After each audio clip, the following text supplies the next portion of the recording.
Hello, this is Veronika Sucha, and I'm here talking to Simon Alexandrong.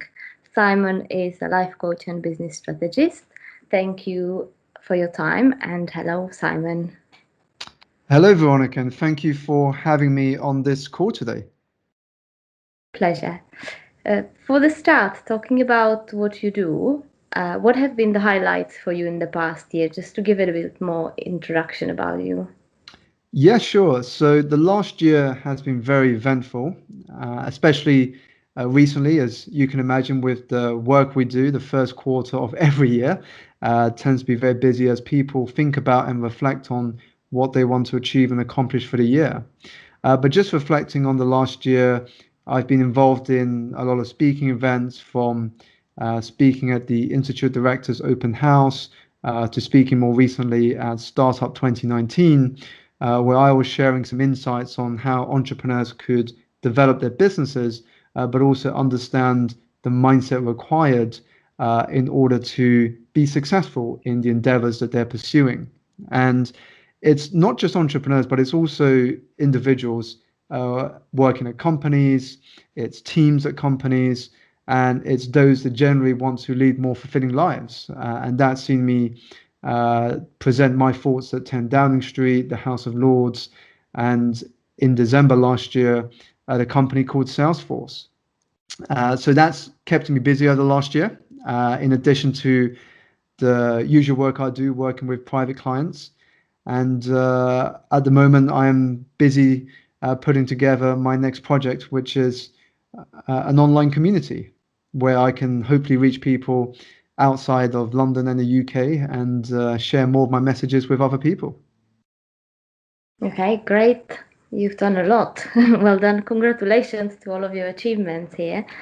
So I see you working with people to helping them get successful. So what do you see as key ingredients is to success from your point? Yeah, sure. So I've worked with a lot of different people, different backgrounds. Obviously, for them, there's different things that's important to them. They have different value systems. But in terms of what I see common amongst them, I would say over time, it's a couple of things. The first is the openness to be coached. Uh, I often say we can't change those who don't want to be changed. And for those who become successful and experience lots of success over time, it's because they're humble enough to know that we have to remain an eternal student in order to be successful. It's impossible for us to know everything because the world is always changing. There's always new knowledge. There's always new things that we can learn. And so one of these common ingredients that I see important is that ability to be an eternal student, to always be learning, to focus on being better than who we were yesterday instead of being better than anyone else, because we all have different strengths, different likes and dislikes, and it's understanding how we can leverage our uniqueness in order to express our full potential. The other part of successful people, which I see as a key and a common ingredient, is that ability to focus on others. There's a saying that says that the secret to success is giving, and it's really something I've embraced and learned a lot more over time, because the more we serve and help others, the more valuable we become as an individual and also an organization. And the more value we bring into the marketplace, then the more opportunities we attract.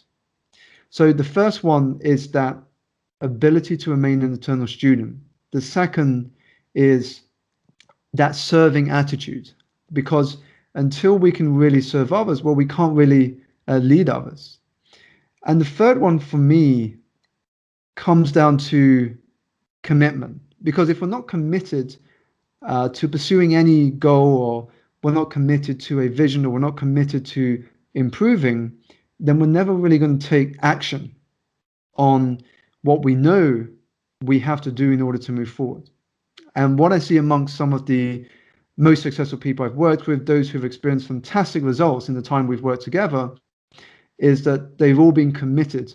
And as a result of that commitment, they end up taking massive action.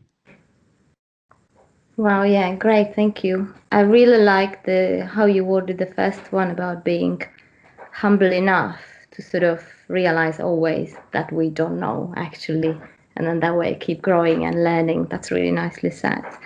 And then you also mentioned the openness to be coached, and I guess that's like a general openness.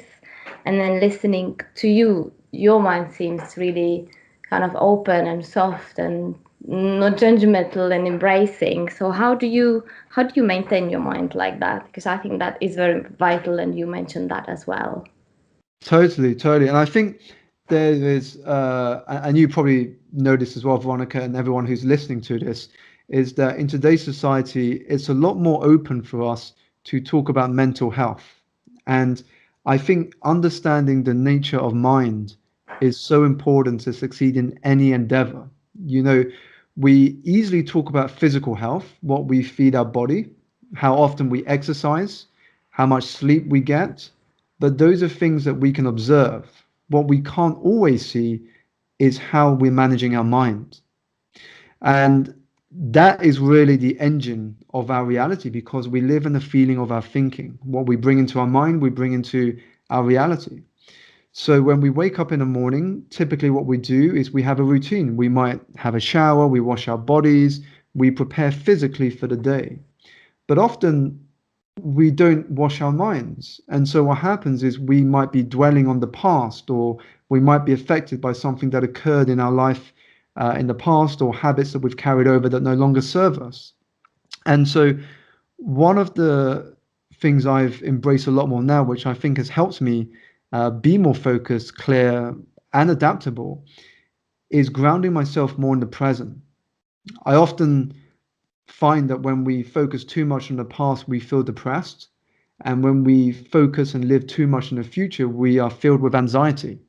But when we focus more on what we can control and less on what we can't, we put ourselves into more of an empowered position rather than that of a victim.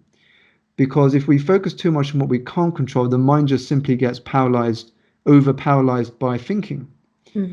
And on the other hand, when we focus on what we can control, not only are we empowered, but we start seeing a way forward because we know that we are the only one in many instances that is standing in our way. So by grounding myself more in the present and focusing not on where I can be in the next year, 3 or 5 years, but just focusing on what can I do today, then that allows me to be open to opportunities, open to conversations, open to what may happen. And it reminds me of a statement that I embrace every day now, which is something I learned from Zen philosophy. So if you or the listeners are familiar with Japanese culture or Eastern philosophies, you might have heard of the statement that says, "Be attached to no outcome, open to everything." And I think that's such a powerful thing is when we detach ourselves from an outcome, which is a big paradox of goal setting because simultaneously you must have a vision or a goal to give context to your actions today, but at the same time you then must put the goal to one side and not be attached to when it will happen. Otherwise you become too rigid in your thinking. Yeah, it's like a soft balance, I guess, like in anything really. You've mentioned the grounding in the present, and that you focusing on that more. Could you share a few maybe particular ways how you do that? Yeah, being sure. Present simply means being aware of your thoughts, of your surroundings, of your activities in the moment. And you might call this mindfulness. I mean, mindfulness is often another word that we describe of the action of being present. And it's a powerful skill to cultivate because when we are present, when we are mindful of the moment, we are also able to take in all the stimuli and be aware of our thinking. And when we're aware of our thinking, we become more knowledgeable of what we can change.